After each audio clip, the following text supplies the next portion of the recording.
Lengshinbirau Emoinu Naturopathy and Yoga Wellness Center, Thoubal Wangkhem Bazaar.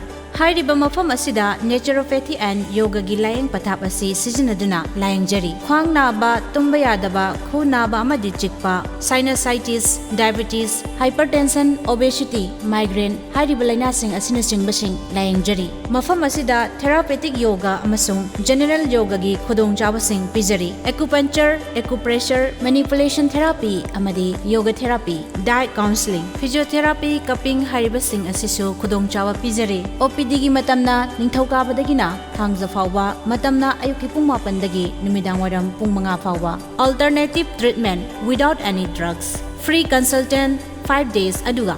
Treatment khudingmak kishu 5 days 10% gi khudong chawa su pijari. Ahan balak pamida khudong chawa pijagani.